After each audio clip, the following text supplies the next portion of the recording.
Okay, class, we are going to start a new series on diuretics, especially used in bodybuilding and building muscle in general.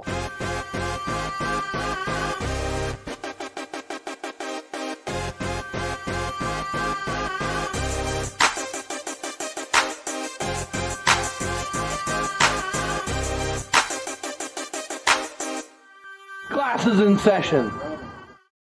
Now, I am not a fan of most prescription diuretics, but everything has its place. We're going to talk today about Diazide, also known as Thiazide. This is what can confuse people because you'll hear people pronounce it different. You know, di versus thigh sounds similar, but there's different brand names, and there's also hydrothiazide. So today's Diazide, the three main ones that we're going to go over in future videos, we've got Lasix, Aldactone, Thiazide. Trevor, do you like Thiazide for bodybuilding? Yeah, hydrochlorothiazide. It's my favorite in terms of just keeping water down in general, because most people that are taking anabolic steroids, when your estrogen's high, you respond to sodium a lot differently. You store a lot more water. That's why some of these drugs, water retention is so bad, because if they're not controlling their sodium, it's doing that with the water. And this happens to work at that level with sodium and gets rid of excess water from sodium and from storing like that. And most people in bodybuilding, sodium is a really good thing, but when it starts becoming a problem because they can't control their diet, then it's a health problem. And so if I were to take something, it would be this versus a Lasix, because Lasix is just taking out water from your body, and electrolytes and minerals come with that.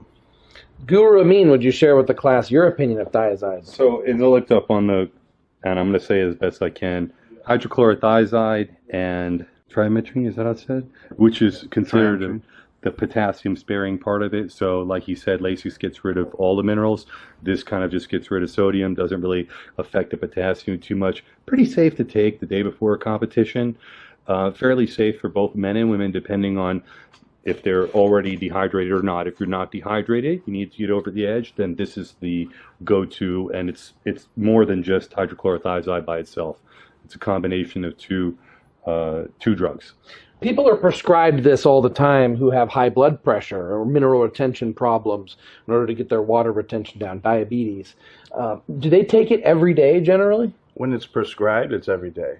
If people were to take it without doctor's consent and they were running it for the same reasons for water, if you start taking it every day, sodium is what fills the muscle basically with water. If you lose too much sodium, you're going to be flat, performance is going to drop. And what happens is an accumulative effect. If they keep taking it, they will eventually flatten out. They will start to have side effects of being dehydrated. So it would be more so you go by the mirror and how you feel. So in bodybuilding, it's an as-needed drug from holding water from certain steroids, like DECA makes you hold a lot of water, growth hormone makes you hold a lot of water, and that can be unhealthy because that can put pressure on your heart. And so pulling that water off is getting rid of a lot of the side effects of steroids. But you take it as needed. Does that mean you take it when you do need it? You take it multiple times per day or once a week? You would take it once a day, and you would see how your body adjusts to it. You might have to do it twice in one day, and then you wouldn't have to take it for 2 days. But I know the half-life of this is very short, but that doesn't matter. It's still once a day. The sodium, you're still going to get rid of all that sodium. And that's the problem with it, too, as well, even though I do like it the most.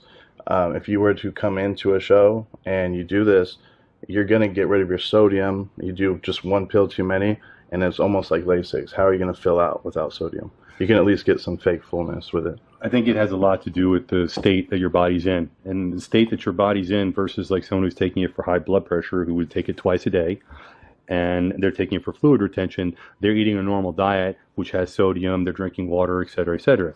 Taking it right before our bodybuilding competitions, we're restricting these things. We're watching our water and so forth. So, you take a little bit too much.